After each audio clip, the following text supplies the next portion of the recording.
Hello.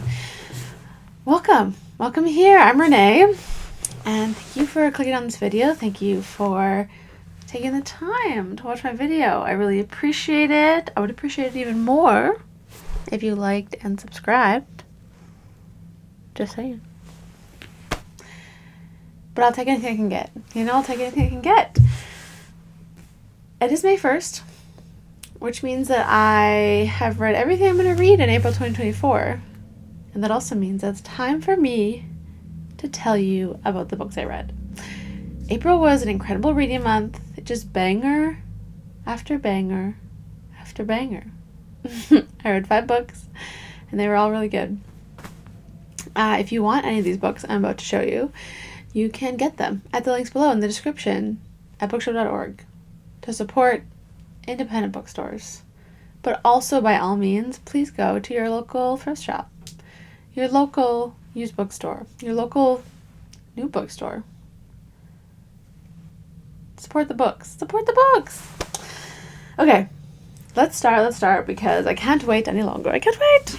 Okay, the first one, and the book I probably spent the most time with this month, is The Odd Woman by George Gissing. We read this for my book club this month, and I was also, the host of the book club, so I did prepare questions and notes just for discussion. So I spent a lot of time reading this book and reading about this book and rereading parts of this book. Oh, and it was so good. This was a reread for me. I read it maybe 5 or 6 years ago, and I knew that I wanted to read it again. I feel like there's so many books that I read in university that I don't remember at all. I remember I liked it when I read it, and that's it.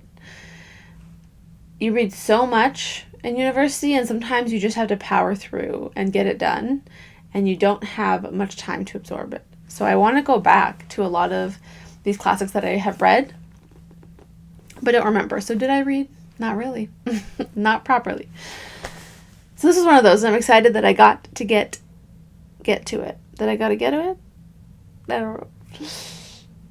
This is a Victorian novel, I think around 1890s, and it is all about the woman question. So the women in the Victorian period were kind of in this awkward, uncomfortable, kind of terrible position where there were not enough men. Odd women refers to not paired, so women who couldn't get married because there just literally were not enough men. And so the question is, what do women do to remain respectable and remain within the realms of their own class without getting married? How do they support themselves if it's not dignified to work most jobs? How do they have a fulfilling mental life? Life of the mind, if they aren't allowed to pursue anything, except for proper lady activities. So George Gissing does such an incredible job of presenting all these different options of possibilities, and he doesn't clearly answer the question, but he just says, look, there's a lot of options, and they're all very complex and complicated, and this is hard. And look what we've done. We've put our society in this crazy position. But it was really good. The story was really fun to read. You also learn so much about Victorian life. He writes a lot of detail about just daily Victorian interactions and things that would actually happen to people in just the Victorian day-to-day. So it's also really cool to read it for that. Odd Woman, highly recommend. Would read it again. I'd read it again. Read it. All right. Oh, should I put them behind me in the bed so you can see them? Oh.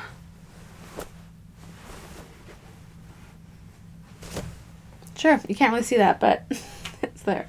Okay, the next one we have was a hoot. Let me tell you. Okay, Tartuffe by Molière. I read this in translation in English. I couldn't find a used French copy, unfortunately. But this was so funny. I thought it was going to be more of a slow read, a bit hard to understand, a little dense, but it wasn't at all. I know a lot of translations are even in rhyme, which is fun. This one isn't, but the play still flows on really easily. And I kid you, I was cackling out loud and gasping while reading this because Tartuffe is just so outrageous. And there's kind of a build-up where you don't meet him, but you hear about him, and then all of a sudden you meet him. And he just defies all expectations. It was funny. It's really short, and if you honestly have an afternoon or just it's just so good. It's so funny. Not at all what I expected from a 17th century French play. Molière, you kind of got it. I might be back. I will be back. I will be back. Okay. This month, I'll put the next two together because they're friends. We have the first two Harry Potter books. I just felt like a little nice, cozy reread. And I wanted a book that I can read before bed when I'm a little sleepy. And these are great for that because you don't need intense amounts of concentration to follow the story. But they're just as good every time you reread these. We have the Harry Potter and the Philosopher's Stone and Harry Potter and the Chamber of Secrets. They're just short. You fly through the first couple. And if you haven't read Harry Potter, that's just fascinating to me. Where have you been? Where have you been? Where have you been? The story is great. The magic is fun. Harry Potter just defeats evil over and over, and it feels so good. It feels so good when you read these. I love Harry Potter. I don't have to tell you. You know Harry Potter is good. I don't need to tell you. The first two.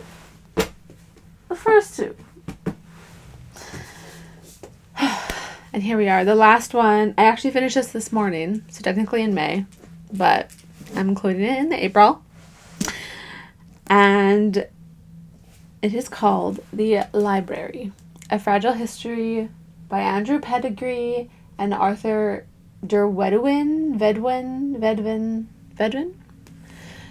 Not sure. But this, I just spotted this at random in my library. I saw the what's this part of the book called? The spine. And it said library really big. And I thought, that speaks to me.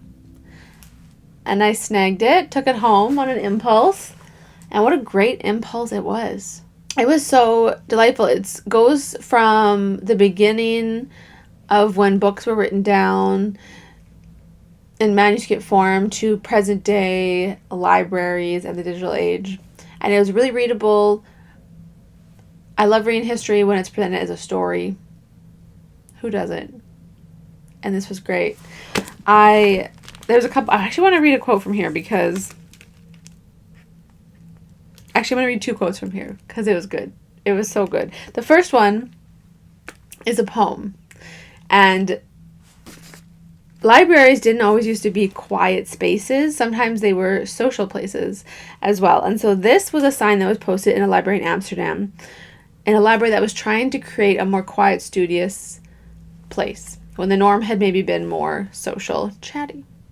So they had this poem on the wall to let readers know they should be quiet. Here it is.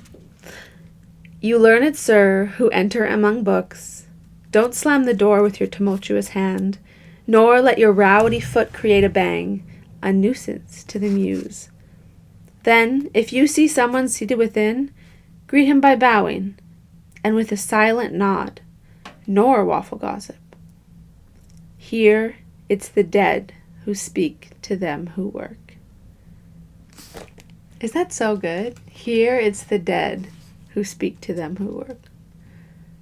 So much better than just a be quiet sign. So much better. So I really enjoyed that. And then one more thing I want to read is from the last chapter. I read this line. I literally called my friend. I said, listen to this. You have to hear it immediately. And I read it to her. So I'm going to share it with you too, because I thought it was so, so good. It was in the last chapter where they're talking about books in the digital age and how a lot of time the content that we see is really created for us. It's suggested based on the things we've already seen. So we get a lot of what we already know we like. And so this chapter is talking about that, or this paragraph. And he goes, the results are impressive, if a little creepy, in the recommendations by association in both the search results and the micro-targeted paid advertising. Here it is. But what if we want something different rather than more of the same? What if we do not know that we want something different? What if we do not know that we want something different? Oh, that's so good. It's so true. You don't think about something you absolutely love. And there was probably a time before that you didn't know about that thing. And imagine if you only ever were exposed to more of the same thing you already knew. You would never have discovered that incredible good thing. I had never thought about algorithms and I guess cookies and the way they target ads. I hadn't thought about it in that way before. But it is so true. Sometimes the best things are the things we don't know about yet. And that just struck me. So, read books that maybe you haven't read before. That maybe are outside of your zone. Oh, anyway, it was so good. A little long-ish, but it passed pretty quickly. And there's some beautiful photos of libraries and books in the center as well. Insane. Some gorgeous illustrations. But that was pure delight. Okay. That was everything I read in April. We're also going to do a little May TBR. Things I have my eye on, things I've started. Because why not? Just for a good time. There are a few books that I know I'm going to read. But probably more of that will just happen as the month goes on. But one of the books that I'm already in the middle of is Dialogues with Silence by Thomas Merton. And it's a book of kind of poetry and prayers. And I've just been reading one a day in the morning. So I'll continue to do that. I probably won't finish it next month. But I'll be reading that. It's really good.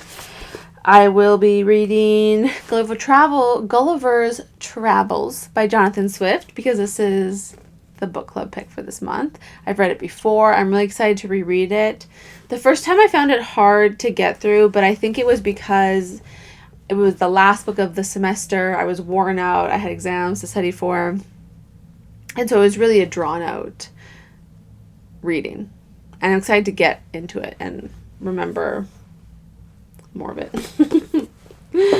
I'm also in the middle of Crime and Punishment, which I've been reading with Cam Campbell Reads. He's having a little read along, and we'll be reading this until the end of the year, just a chapter a week. So I'll be reading that. And of course, I've started the third Harry Potter. Of course I have. I will probably get through a couple more of these in May. They're just so fun and delightful. And I want to reread the series this spring. So that's what I'm doing. So that is what I am doing. Wow, I sped through those. I imagine I'll pick up something else as well. But I'm not sure what that'll be yet. And that's the fun. That's the fun of it. That is the fun of it. Sometimes you get inspired or excited. And you just need to pick something up right away. That was fun. I enjoyed that. Thank you for watching. Let me know if these books pique an interest for you, if you've read any of them, if you like them. Again, the books will be linked below at bookshop.org if you are going to buy them online. And I hope you have a really good day. I hope you read a good book today. And happy reading in May. Let's read some more good books. I'll see you next time. Bye.